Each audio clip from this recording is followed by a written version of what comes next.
$250,000. Okay. Sorry, what is the bond? $250,000. This is the same charge that Wesley Mathews had the first time. The right? abandoning or endangerment of the child, yes.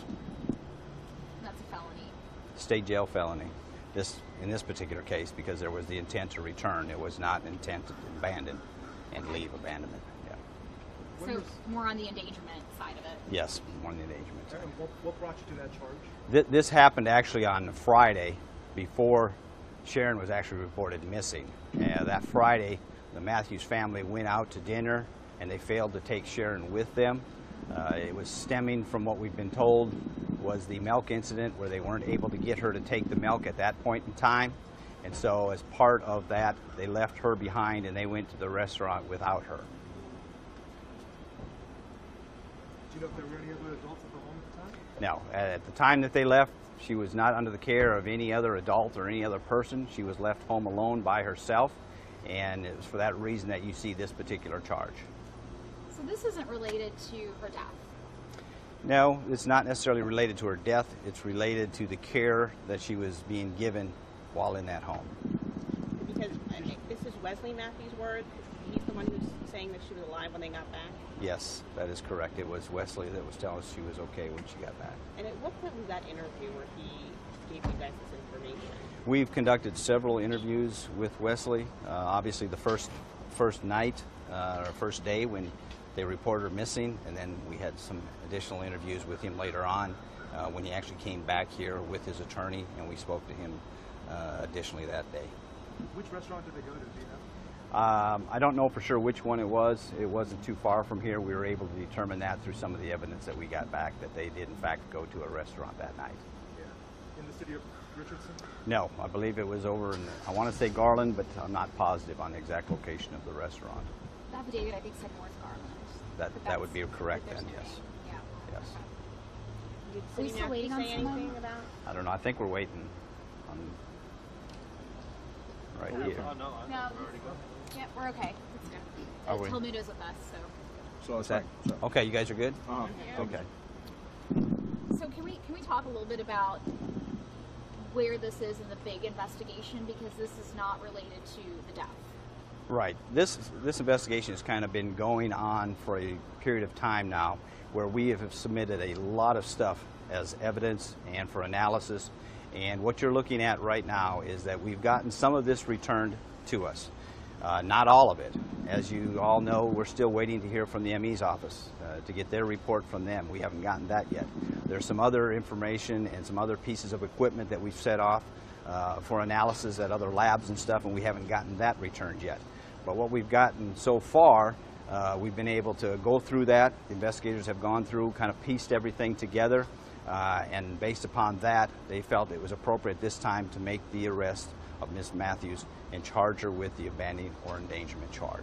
What's So the how final piece to making this charge? Because you talk about the cell phone records in the affidavit, you talk about what Wesley Mathews said. Which one of those was the piece that you said, okay, now we have? Well, I think it's not just one piece, because like I say, there's a lot of different pieces of evidence that we're looking at and having to analyze, and we are still waiting on a lot of stuff to come back. But it comes to a point where we think we have enough to where we need to move forward with this, and this is one of those things where we think that this is time to move forward. And so that's why you saw the arrest. And when Wesley Mathews, when we last spoke about him, you made a point of saying there may be more arrests. So at that point, were you already looking forward to the potential of this charge? Right. From the point that we actually had Wesley in custody, we knew there was other stuff we had to look at, statements and stuff like that we were going to have to verify, and it takes time for the investigators to put everything together. And so they've been working on all that, going through everything that they have, sorting through it, and based upon that, that's why you see the arrest being made today, is they felt the time has come for that arrest to be made. Sini Mathews turned herself in today. What was her demeanor? What has she said today? Well, she was very cooperative. Obviously, she came in with her attorney. We worked through her attorney. They agreed to come up here and turn her in, which they did just prior to 3 o'clock today. So we didn't have to go out and arrest her from some public place or anything else like that. And so in that regard, they were cooperative with us. And Sergeant, it would seem at this point it remains unclear whether or not detectives know for sure if Sini Mathews was aware of the fact that Sharon was missing on the morning in question, right? Right. Some of it's still is left to be determined by the investigators. Some of the evidence that we've got submitted, we still need to have that returned to us. So it's not like you're seeing an end to the investigation on this particular case. This does by no means wrap this thing up. It basically says we're at a point where this arrest was appropriate, so we made the arrest. We are still waiting for additional evidence to come into us. When that additional evidence comes into us, it may lead us in another direction. It may result in additional charges. It may result in amended charges. And we'll just have to kind of wait and see how that unfolds and make those adjustments. Through her attorneys, did Sini Mathews say anything about how she felt about leaving her daughter alone or admitting to that? We have not had any conversation as far as an interview or anything like that with Sini today. You intend to? If she would like to speak with us or her attorney agrees to speak with us, we would entertain the idea of talking to her, yes. Was this the first time the couple had actually gone out to dinner while leaving his daughter? That would be some type of specific details that they gave us during the interview, and we're not going into the exact interview details at this time. What does this investigation so far tell you? We're talking about the charges that people have been filed with, right? This is all you can talk to us about. But what does this tell us about the kind of parents that they allegedly were to Sharon Mathews? Well, it kind of gives you somewhat of an idea. And again, you have to keep in mind that this is what we're being told. This does not necessarily mean that this is exactly what happened. We're going off of something that we're being told. And so whether or not it's factual, you just can't say for certain. But it does give you questions as far as what type of parenting skills they might have had. But you're being told by the waiter who did not see a second child there, by receipts, by cell phone logs, and by an admission. And through those things, we've been able to confirm that, in fact, she was left alone at the home, just like what we'd been told during one of the interviews. And Sergeant, can you talk about, it said in the affidavit that when they came back home that Sharon was still in the kitchen. Can you elaborate more on that? Was she left sitting somewhere or told to stay there? Well, that's what we were told, is that she was left there, and she happened to be in the same place when they came back after dinner. Alive. Allegedly. Do they say Yes. why they left her there? I believe it stemmed from, again, having difficulties with her consuming the milk. She was being difficult and didn't want to comply with the request to drink that milk, and so she was left behind. As a form of punishment? For whatever reason, she wasn't complying with the parents' request, and so that's why she was left there. So the timeline isn't adding up for me, because I'm a little confused, because Wesley Mathews said there was some sort of choking, right, that happened sometime in the middle of the night. That would have allegedly taken place later that night, after they'd gotten home. Because you're talking about late Friday night, they go out to dinner. They come back into Saturday morning. Sharon's reported missing to us, around the 3 a.m. or supposedly 3 a.m. time frame. I know it's in the affidavit. I know we've been piecing it together. Could you just really quickly summarize the facts that you've established for this charge? What you're accusing her of with this charge? In this particular charge right now, what we have is the fact that the Mathews family went out to dinner Friday evening, left Sharon behind without any type of adult supervision or anything like that before they returned home to her.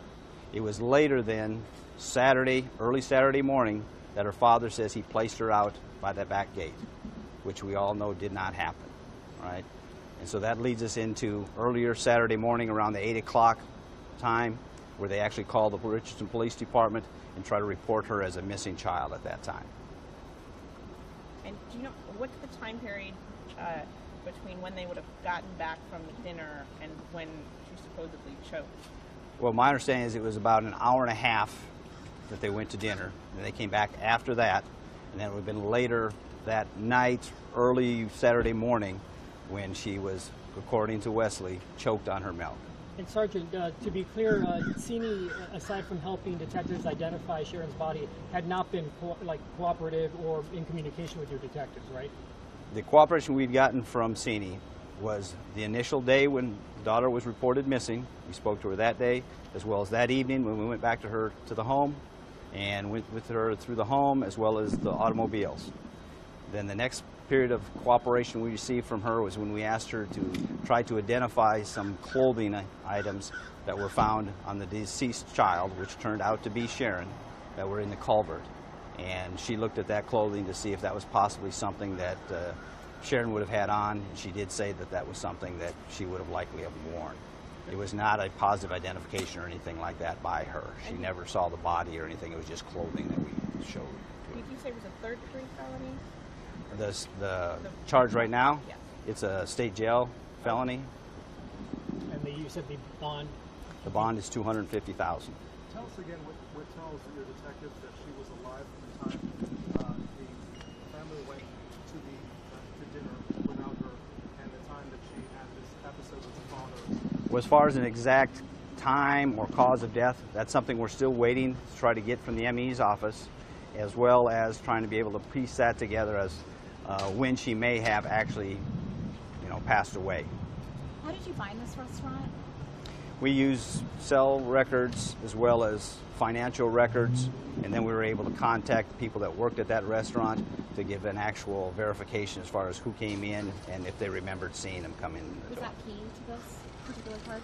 In this particular case, the charge, yes, it was important that we were able to put that together because we have not only what they may have told us, but we've got corroborating evidence to show that, in fact, yes, they were there. And so you kind of be able to say that there's a little bit of truth to what you're being told. Was there any suspicion that there was a regular occurrence that caused you to kind of look in this direction? Well, it's just kind of a gathering of a lot of evidence, and that's really what all these investigations are about, is you basically swing a very wide swath and collect all that you possibly can, and it takes you some time to actually sort through this, trying to determine what is going to be of merit and what is not. And so that's kind of what's been taking place here, and once we get to a point where we think we have enough for a charge, you make an arrest, and that's what's taking place. How much longer do you think on the ME's report? I don't know for sure exactly what it is the ME's office is waiting on. I can't imagine it'd be too much longer. It's probably some of the additional testing and stuff like that that they have to do on the body, and once we get that, that will tell us something as well, hopefully.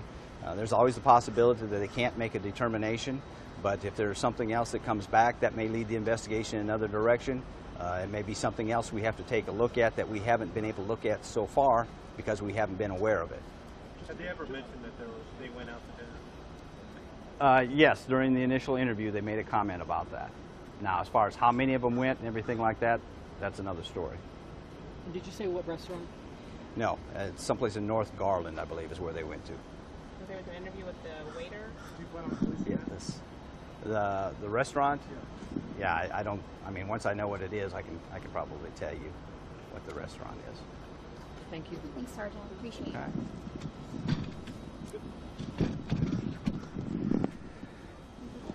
Okay, guys. I don't know whose property is what I here, honestly so. don't know either. I'm going to leave it to. Shauna, do you know which is yours? Okay. to